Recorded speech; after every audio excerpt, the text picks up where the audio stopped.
là, il est sur 6000 m², donc c'est un petit verger qui est assez diversifié. Et pour moi, la diversification, elle passait avant tout par... la première des choses, c'était la haie. C'était pour moi indispensable de planter une haie avant même d'envisager de planter des arbres. Donc on va... Voilà, on va se poser un petit peu les questions, on a parlé avec Franz tout à l'heure, sur le rôle de la haie, pourquoi aujourd'hui replanter des haies et à quoi elles nous servent, avant de parler de la biodiversité dans le verger. Donc on va descendre et on va aller voir un petit peu la haie, qui a été plantée en même temps que le verger la même année.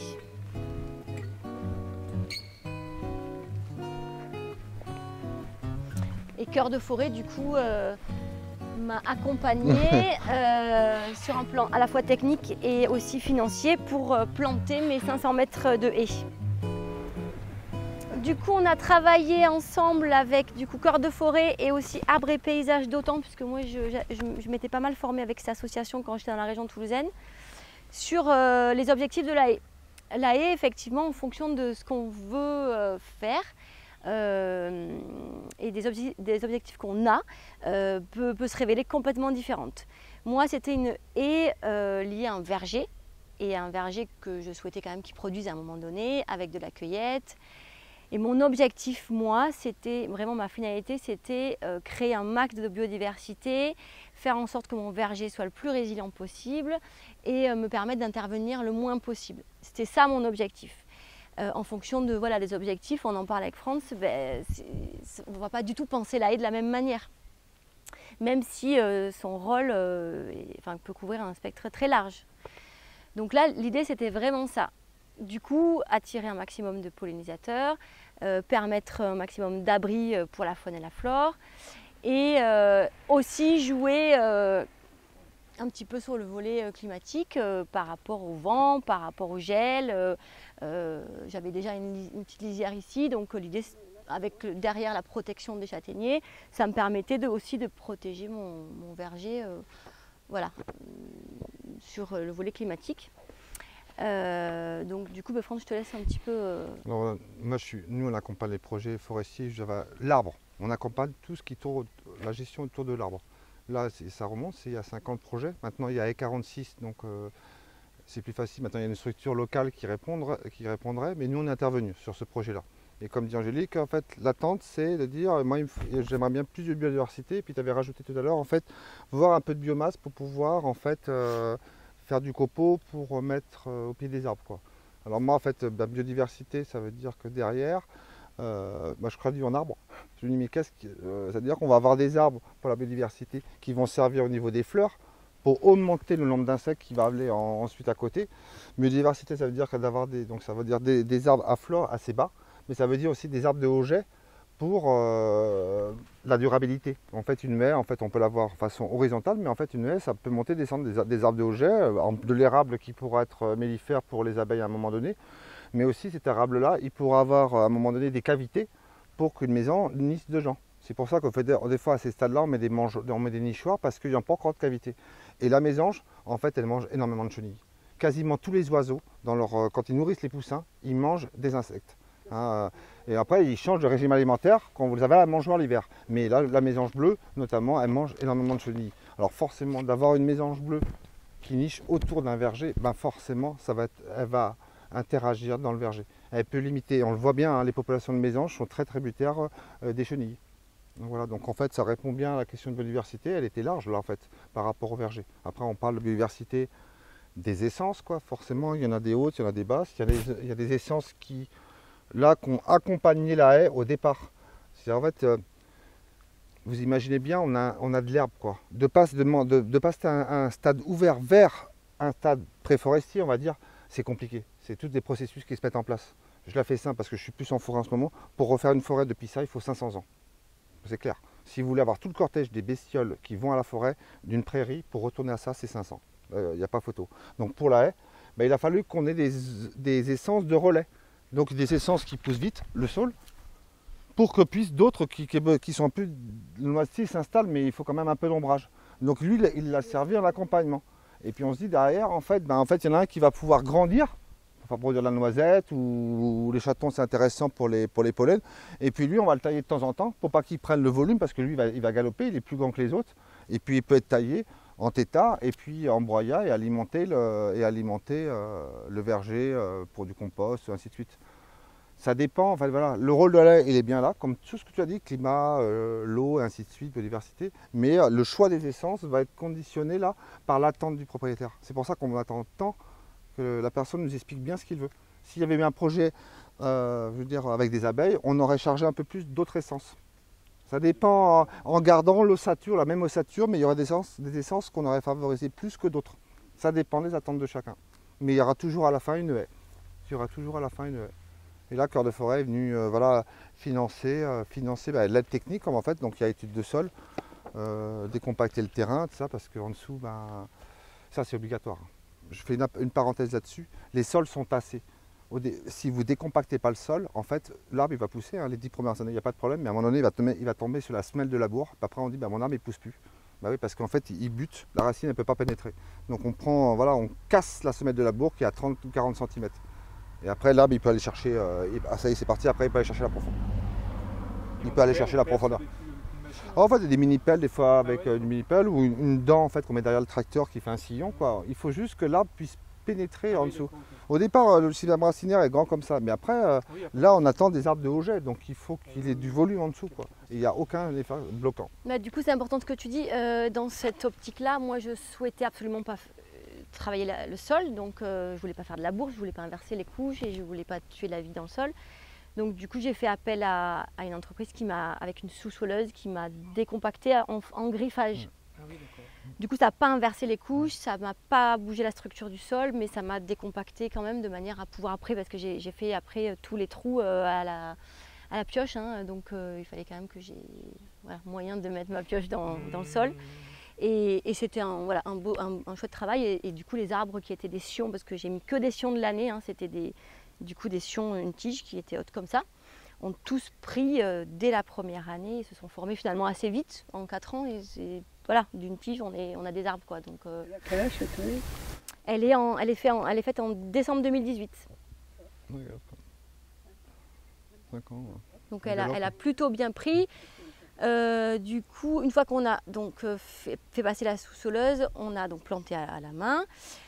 J'ai tout de suite paillé. Donc là, j'ai fait 2 ans de paillage. J'ai mélangé plusieurs broyats différents. Donc j'ai dû faire j'ai amendé 3 fois en paillage. Et j'ai arrosé uniquement le premier été après la plantation. C'est tout. Et après, elle n'a jamais reçu d'autre eau que l'eau de la pluie. Et le paillage, là, j'en ai pas remis depuis 2 ans. Et là, je passe un coup de débroux, une fois par an, vite fait, entre mes... Mais bon, maintenant, la concurrence de l'herbe est moins gênante, quoi. Du coup, on va descendre. Et oui, ce que tu disais, c'est hyper intéressant, Franck, c'est de dire... Ce qui est important dans la haie, c'est qu'elle soit quand même pénétrable et qu'elle soit perméable aussi. Aussi bien pour le vent que pour tous les petits êtres qui pourraient y aller. Du coup, c'est important de respecter les strates de l'arbrisseau, l'arbuste et l'arbre. Donc c'est ce qui a été fait dans cette haie. Il y a un arbre tous les 10 mètres et puis après on alterne arbuste et arbrisseau pour qu'elle soit souple, qu'elle soit, pénétrable et qu'elle soit, ce soit pas un mur, quoi, en fait. D'où le gros risque quand on fait des haies mono-essence qui, elles, le vent, il peut pas, enfin, il n'y a rien qui... Il n'y a aucune souplesse, en fait. C'est des haies qui n'amènent pas, si ce n'est... un rempart. Un rempart, ça n'amène rien, en fait. C'est parce que l'effet d'avoir un trop gros rempart, c'est que le vent vient buter. En fait, parce que quand on plante un arbre en plein vent, dès le départ, à 1 an, il bouge tout le temps. Donc en fait, il le sait, donc il va envoyer un système racinaire pour équilibrer quand il sera adulte. Donc il va avoir des racines beaucoup plus structurées. Donc il se prend le vent. Mais par contre, ceux qui sont derrière, eux, ils ne sont pas habitués à des vents. Et qu'en fait, quand tu as un mur, ça passe au-dessus et les dégâts sont toujours derrière. Vous regarderez les grandes tempêtes qu'il y a eu. Sur les cours de l'histoire, vous regarderez, c'est jamais la première ligne qui tombe. Parce qu'eux, ils ont la mémoire du vent. Donc en fait, il faut qu'elle soit perméable. Il ne faut pas des haies hyper compactes. Après, ça dépend. Là, il y a une attente et puis il y a un verger derrière. Donc si on a des haies que de haut jet, il y a de l'ombrage pour les fruits. Là, l'attente, elle est claire avec... On sait qu'on a un verger, voilà, quoi. On a une haie sur une ligne. Voilà, quoi. Après, on peut faire des haies sur 3 lignes. Après, la question qu'il y avait à se poser là, c'est on est sur une ligne. Donc, on va travailler la structure, elle monte et elle descend. C'est-à-dire, on va avoir des petits arbustes, on va avoir des arbres. Et donc, à un moment donné, on va commencer à intervenir là. Comme je disais ce matin, peut-être que le saule va commencer à le surveiller parce qu'il va monter au-dessus, il va faire disparaître le noisetier. Après, on va doser la haie. Ou alors, en fait, je fais rien. Si je fais rien, ça veut dire que les arbres d'auger, les gérancières, mais ça veut dire que les espèces comme le sureau ou ainsi de suite, eh ben, je leur laisse de la place pour aller devant. Si, voilà, soit elle s'exprime de façon largeur, soit en fait je la contrôle, voilà. Sachant qu'une haie, c'est bien rare en fait qu'on est très actif dans une haie. C'est très anthropique, hein. Je veux dire, on cherche en bois de surface, c'est fruits, c'est quoi que ce soit, c'est quand même quelque chose qui est travaillé une haie. Beaucoup plus que la forêt, quoi. Beaucoup plus que la forêt. Il y a plus d'attente, quoi, c'est ça que je veux dire, quoi. Il y a plus d'attente. Là qu'on est au début, elle est bien partie, il n'y a plus qu'à. Maintenant ça va être dans les choix. On va avoir les choix à faire. Là, 5 ans, on sait qu'elle est acquise. C'est ça que ça veut dire. Dans 10 ans, on commencera à travailler dedans. À peu près, vous donnez à peu près les... acquis, c'est-à-dire que pendant 5 ans, il y a un risque de perdition. Là, en fait, on a eu des plans là, sur Alvignac à côté, qu'en fait, Alvignac, on a des chênes qui ont 5 ans qui viennent de claquer là, avec le gros coup de chaud là. Ça, c'est pas normal, quoi, mais c'est de l'argile hyper sèche, quoi. Donc on sait qu'on a encore de la perte jusqu'à 5 ans. Ah ouais, on a encore de la perte jusqu'à 5 ans. Les arbres sont costauds, mais... Et entre 5 et 10 ans, après, ça commence... Ah ouais, c'est bien rare. Si ça meurt, c'est parce que l'essence n'était pas adaptée au sol. Ah ouais, voilà, il y a ça aussi. Ouais. Donc il y a ça aussi, bien sûr. On a essayé quand même de choisir des essences locales. Donc moi, j'ai travaillé avec un pépiniériste du Cantal qui glane dans la nature et dans la forêt, du coup, des graines et qui fait sa pépinière comme ça. Et du coup, c'est que des essences voilà, entre Cantal et Lot de semis dans la nature, quoi. Et à l'intérieur, je me suis permis quelques petites choses parce que je voulais des baies pour les oiseaux, de manière à ce qu'ils viennent moins manger mes framboises, mes cassis. Et donc, je leur ai mis, voilà, il y a des chèvrefeuilles de l'Himalaya là, qui donnent des petites baies goût caramel brûlé. Ils en raffolent et ça, c'est vrai que ils viennent énormément en manger. J'ai mis quelques amélanches aussi qui sont aussi bonnes pour nous que pour eux, qu'on va pouvoir goûter un peu plus loin. Donc en fait là j'ai mis des baies pour les oiseaux, comme ça je me dis ils ont à manger là, ils viendront peut-être moins à côté. De l'Himalaya, oui, ou le nom, ouais, l'arbre faisan. Et c'est une floraison qui est magnifique et après ça fait des petites baies noires et ça a vraiment goût de caramel brûlé. Et ils en raffolent. Ils raffolent des baies. Après, du coup, moi j'adore ce fruit. Amélanchier, donc amélanche. En fait, ça ressemble un peu à la myrtille, mais je trouve ça beaucoup plus équilibré en termes d'acide sucre que la myrtille. Et moi je kiffe ça. T'as le droit d'en manger un peu. Moi j'adore. Tu les manges si jeunes que ça? Ouais. Ah oui, c'est la bourdaine. Bourdaine, celui-là.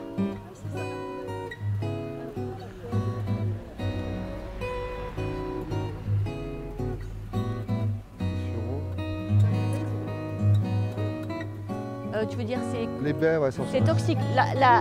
Oui, les baies sont toxiques pour le coup. Ouais. Mais pour les oiseaux, c'est ok. Donc noisetier, donc sol, hein, l'osier, j'en avais mis pas mal parce que j'avais des copains aussi qui, pour la vannerie, ça les intéressait. Et puis après, pour les abeilles, c'est hyper apprécié.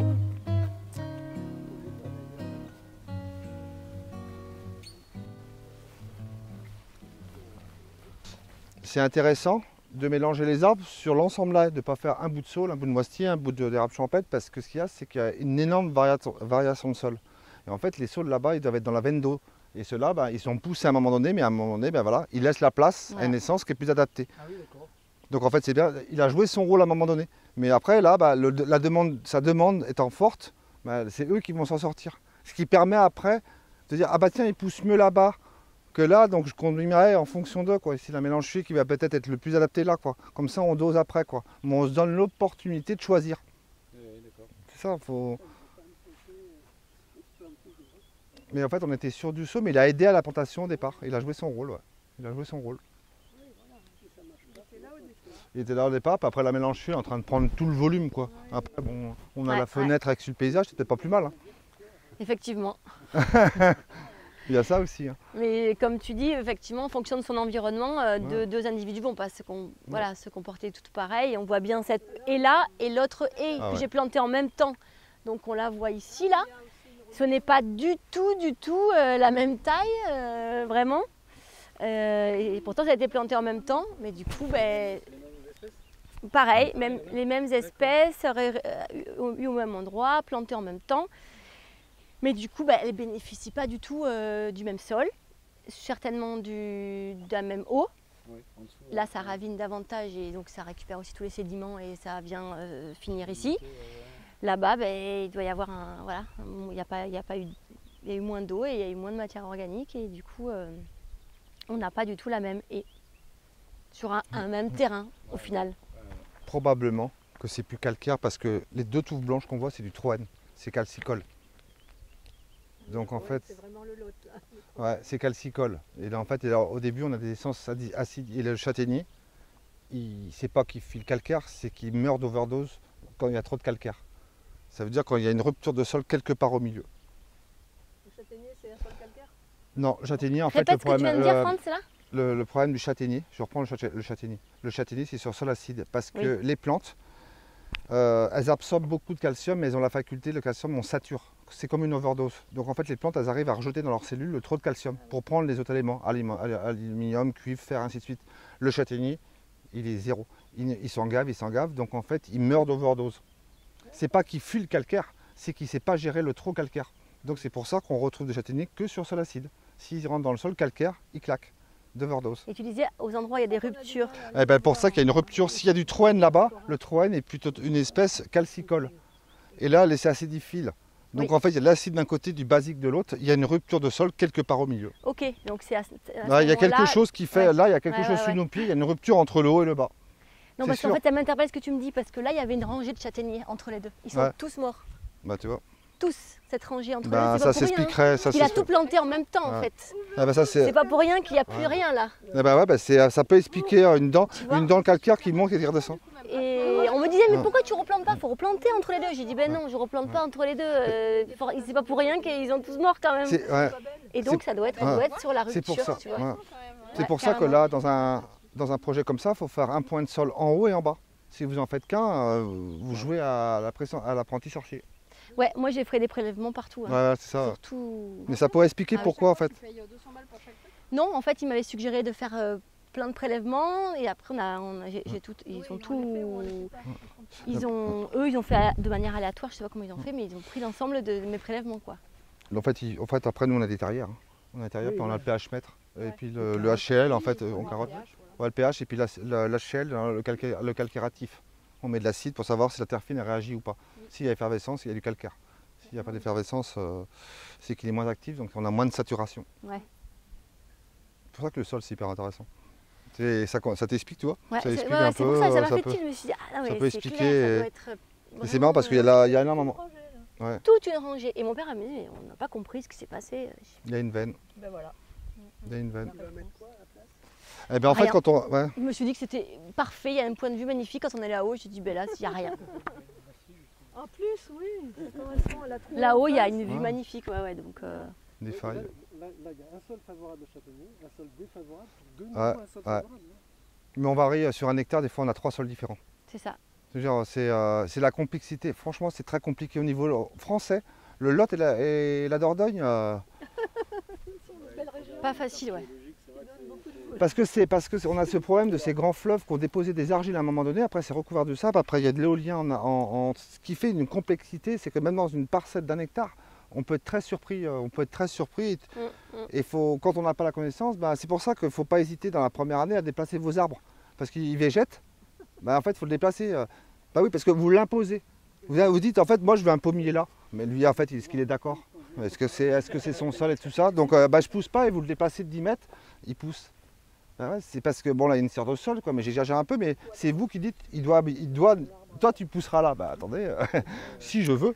Il y a ça, et puis il y a sûrement d'autres paramètres aussi géobiologiques, parce que moi j'ai eu sur le terrain, ça a été le cas, j'ai eu aucune mortalité là sur les arbres plantés, si ce n'est les kiwis. Les kiwis, en fait j'ai un kiwi qui est mort et 3 années d'affilée, donc j'ai persisté parce que je le voulais là. c'est le seul que j'ai dit, mais je te veux là parce qu'en fait, il y avait 2 mâles pour 10 femelles et j'avais pas trop le choix, il fallait qu'ils soient là. Et bien 3 ans. J'ai tenu 3 ans, j'en ai racheté, et bien 3 ans, il est mort. En fait, il y a un nœud là, c'est pas possible en fait, il faut pas planter là. Voilà, j'ai arrêté. Mais c'est fou quoi. Voilà, là c'est pas possible, on peut pas planter à cet endroit-là. Puis le début, j'expérimente les paillages. Donc j'ai fait les premières années avec plusieurs broyades. J'essayais de faire avec tout ce qu'on me donnait. Donc j'ai fait différents broyats de bois, après du vieux foin. Et là, depuis l'année dernière, je teste la laine parce que j'en ai, que mon père en a et du coup voilà. Alors moi ce que je trouve super c'est que en termes au niveau de la gestion de l'herbe, il n'y a pas mieux parce que c'est une dégradation très lente. Il n'y a aucune herbe qui pousse. Là pour le coup c'est vraiment la dégradation la plus lente que j'ai trouvée. Ça isole l'hiver et l'été ça garde une humidité intéressante et ça fait vraiment, ça diffuse vraiment un peu comme une espèce de petite goutte à goutte quoi. Donc j'ai l'impression que ça fonctionne bien. Jusqu'à là, j'ai très peu de recul. J'ai commencé l'année dernière. Mais moi, pour l'instant, ça me convient bien. J'ai l'impression que ça fonctionne. Donc à voir pour la suite. C'est un paillage qui est expérimenté en fonction, toujours pareil, hein, parce que ça apporte aussi de l'azote. Donc ça va aussi dépendre de son sol. Voilà. Mais c'est vrai qu'en plus, ça vient apporter. Quoi. Ah oui, là, on la met telle qu'elle. Bien sûr. Du coup, oui, moi je pense que c'est expérimenté en fonction de son... Alors le maraîchage, je pense que ça paraît compliqué avec de la laine de mouton, mais en arbo, je pense que c'est chouette, ouais. Carrément. Et puis je trouve ça hyper beau. Alors après, le seul inconvénient, c'est que les premiers temps, là, je revenais, il y avait des nuages partout dans tout le verger. En fait, les animaux sont venus et en ont disséminé partout dans le verger.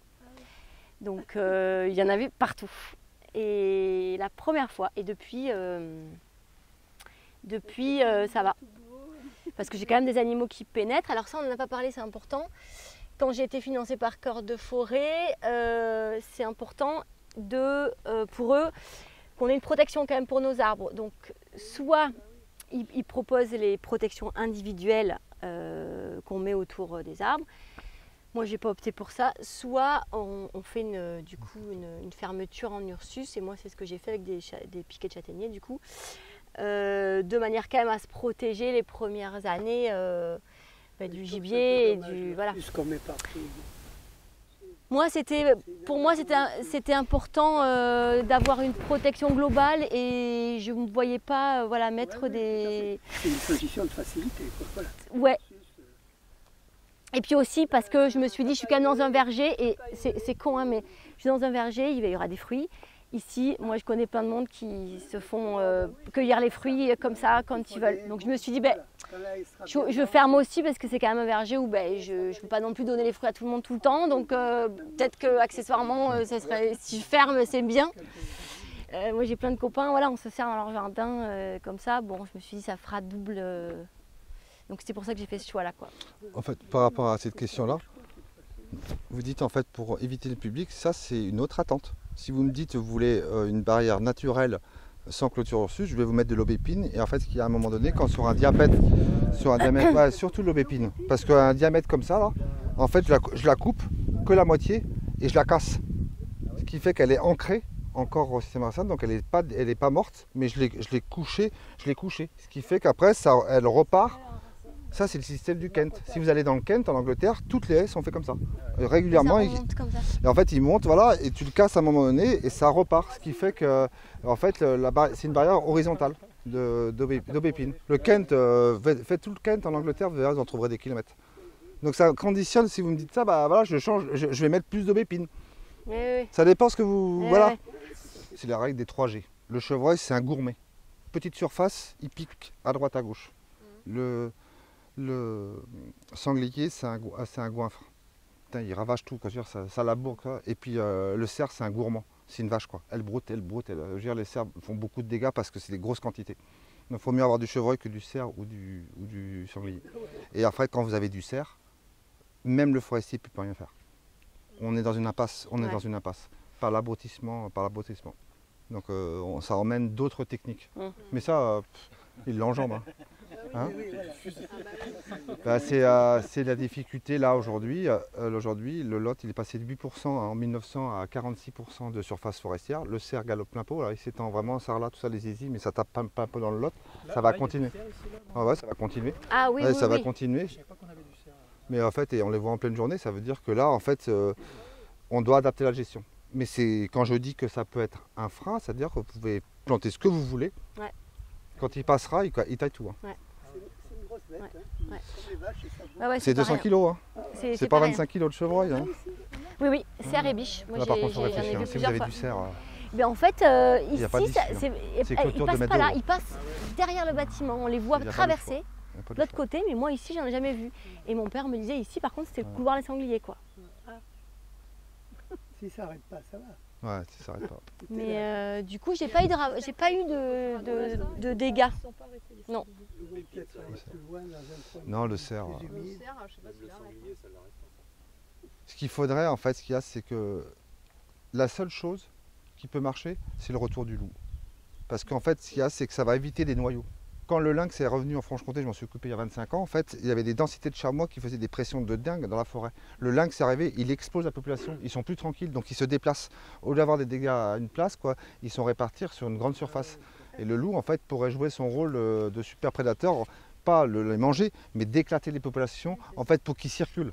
Pour qu'ils circulent, qu'ils arrêtent de se concentrer à une place. C'est ça les grands prédateurs, c'est pas le fait qu'ils mangent. Le problème de la chasse, c'est que sur un territoire. Je veux dire, c'est deux associations de chasse sur une même commune, donc il y a un bracelet chacun, alors que le cerf, il travaille sur, lui, il navigue sur 10 communes. Donc, Eh oui. comme on va dire que ça s'entend pas très bien entre les équipes de chasse, ben, ça suffit pour que, voilà, quoi, pour que ça fonctionne, quoi. Donc il faut de la chasse, la pression de chasse, mais ça ne résoudra jamais le problème du cerf. Sans grand prédateur, ça ne résoudra jamais le problème. Il Et du arrive. coup, le loup, ça y est, il arrive en Corrèze. Non, il est là. Ouais, il est en Corrèze, là. Ici, il y a des traces avec les caméras photo. L'OSB, ils sont dessus là depuis 2022, ils sont dessus, là ça arrive. Plateau de 1000 vaches, ouais, forcément. Des grands domaines, là, il va être bien. Il va être bien. En fait, il y a le paramètre de lui offrir un habitat. Ah, c'est sûr. Et après, la deuxième chose, et ça, on pourrait parler en relation avec le réchauffement climatique, c'est le pouvoir d'adaptation d'une espèce. Et en fait, plus elle est plastique, elle change d'habitude, elle peut elle s'adapter. Je prends un cas, le faucon pèlerin, en voie de disparition dans les années 90. Il y a des pigeons domestiques partout en ville. Putain, il s'est adapté pour nicher dans les cathédrales. Oui, c'est vrai. Eh ben, il est plus en voie d'extinction. Parce qu'il s'est adapté.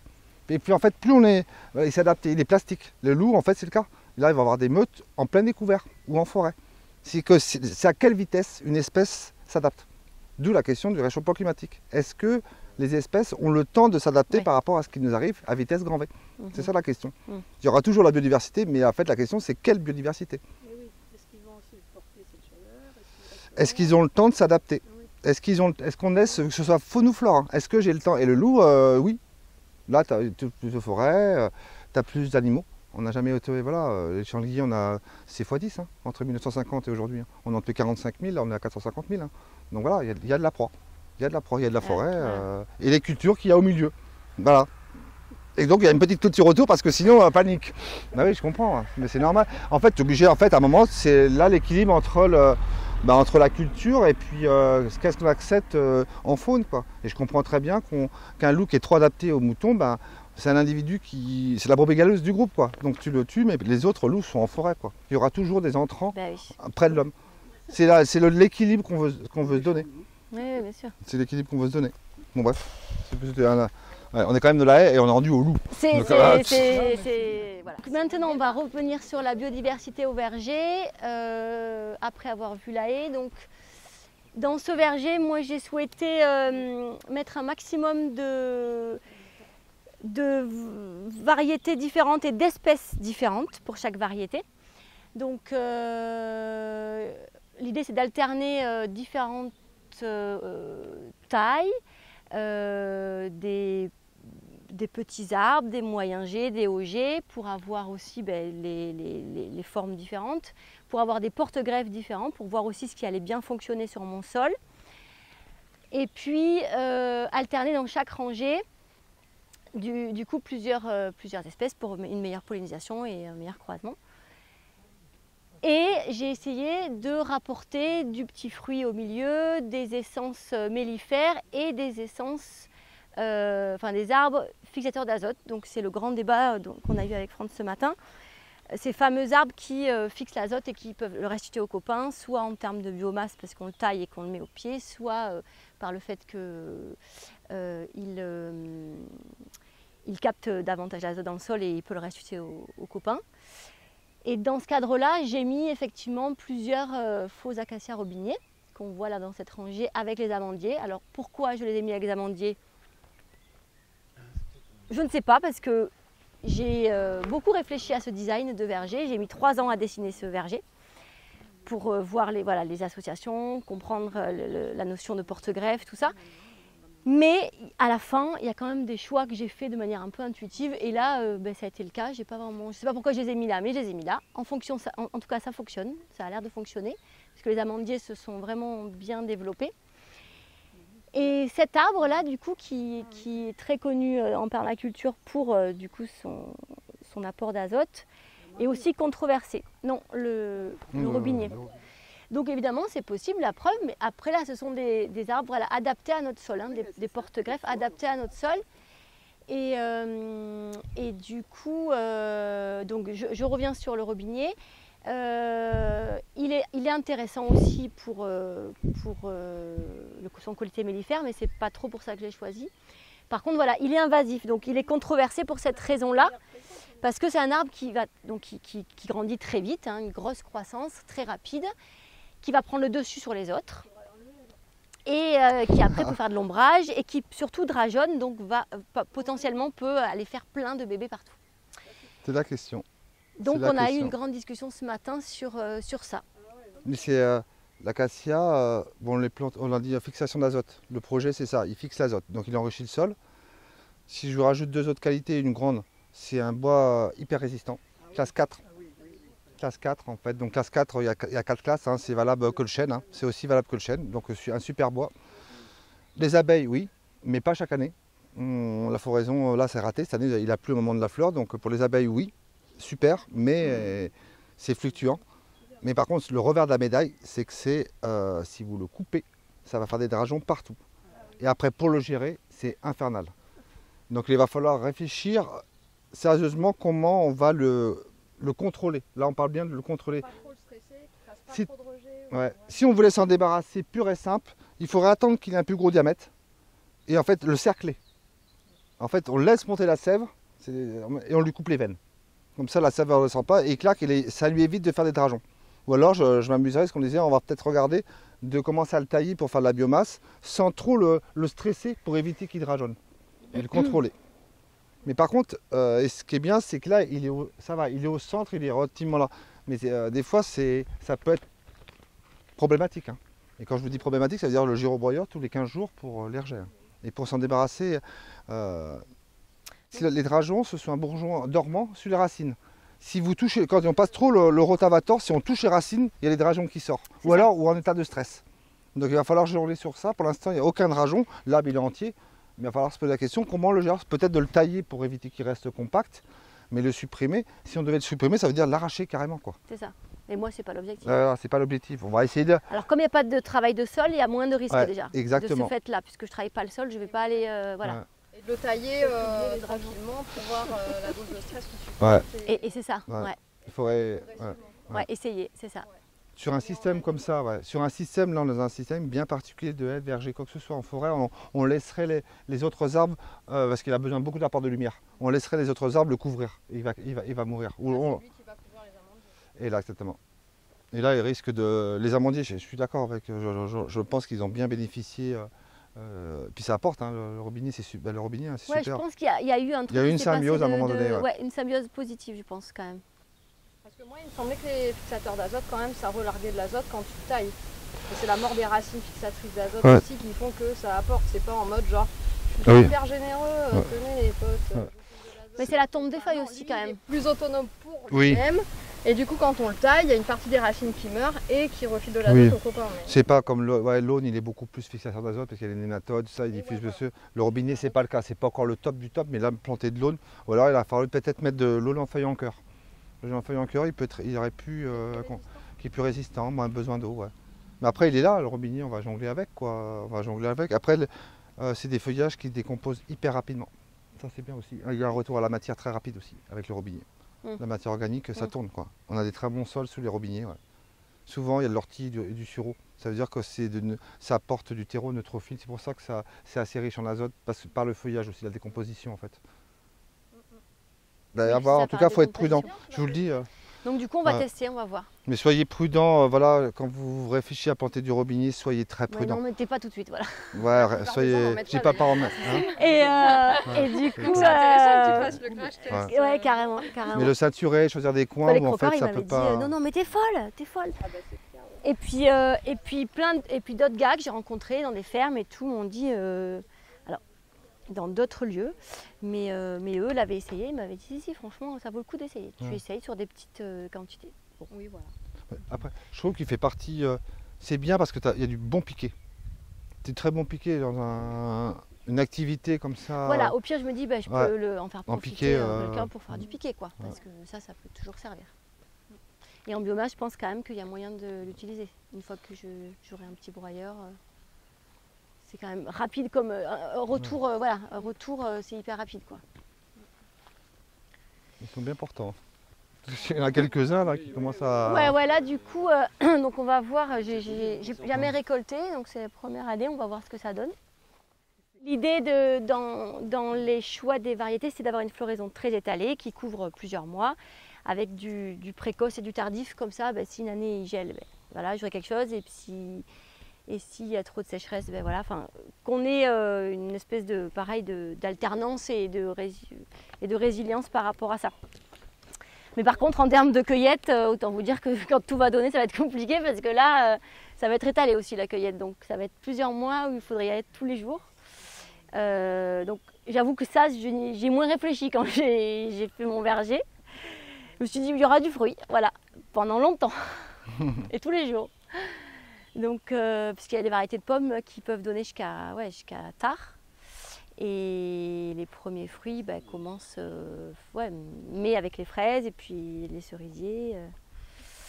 Donc c'est ça, l'inconvénient d'avoir autant de diversité, c'est aussi après le temps de soins aux arbres et de récolte qui s'étale quoi. Forcément.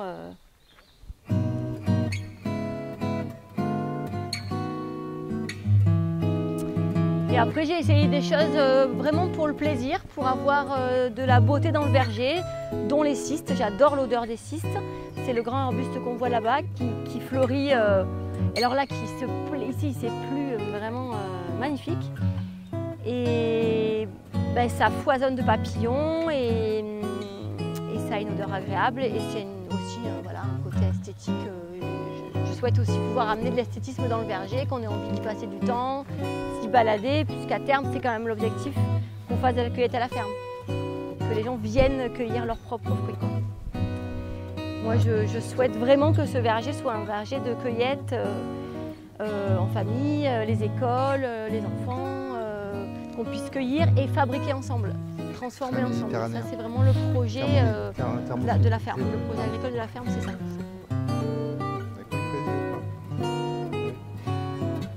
Voilà, et donc là j'ai repris la clope encore, j'en ai marre là. J'ai tout essayé cette année, j'ai semé de l'ail au pied, mon ail est sorti nickel. Ça n'a rien changé, j'ai chauffé la clope directe. J'ai essayé le cuivre. Se sert de l'arbre comme support pour des cultures. C'est ça, on a une vue trop des fois simpliste de dire l'arbre c'est que produire du bois. Non, là. C'est une autre façon de voir l'arbre et on participe à ça. Ouais. Ça reste de l'environnement, ça reste de la biodiversité, ça reste de l'arbre. Oui, c'est le volet agroforesterie. C'est ça, c'est le volet agroécologie qui peut nous apporter à l'agriculture. Ce qu'on disait ensemble, c'est que tant qu'il y a un projet clair, parce qu'en fait on construit les projets ensemble, en fait il y a des attentes, on a construit le projet ensemble. Voilà, dites-nous bien vos attentes. Nous on va étudier tout ça pour que, en fait, que le projet il aille bien dans le sens. Là, il y avait bien une volonté de la haie, ça va bien dans le sens, voilà, on est content de le voir la haie maintenant au bout de 5 ans. Le plus dur, c'est de clarifier ses idées. On peut accompagner, quoi. Et c'est pour ça qu'on prend le temps. S'il faut 6 mois, 1 an, 2 ans, 3 ans, pourquoi pas? De toute façon, c'est de la forêt, on parle d'arbres. Mais c'est surtout parce qu'on ne peut pas se tromper. Si on se trompe d'essence, on s'en aperçoit 50 ans plus tard, c'est pas bien. Même si dans 50 ans, je serais moins en forme, bah, c'est pas bien quand même. Et donc pour finir, eh bien, j'étais ravie quand même, dans le cadre de cette biodiversité, que Laurent vienne mettre ses ruches, parce que je pense que ça y a vraiment, voilà, ça apporte vraiment au verger. Et voilà. Et du coup, je me fais piquer assez régulièrement, du coup c'est très agréable. Je suis bien immunisée. Non, puisqu'on discutait, ce qui est bien, c'est qu'il n'y a pas 300 ruches. Il y a juste ce qu'il faut. Non. Non, mais ce qui est intéressant, c'est que comme il y a des abeilles sauvages et puis les abeilles apiflora, quoi, il y a de la place pour tout le monde. Voilà, c'est ça, c'est très bien. Ça évite de concurrencer. Après, il y a une autre question de concurrencer les abeilles sauvages. D'en mettre partout, c'est mieux que de 200 à une place où là ça concurrence sérieux, quoi. C'est bien la technique, voilà, quoi, pour dire. C'est toujours une question de mosaïque, de mélange, mélanger. C'est toujours, voilà. Biodiversité, c'est ça. Diversité, où qu'on fasse, c'est diversité.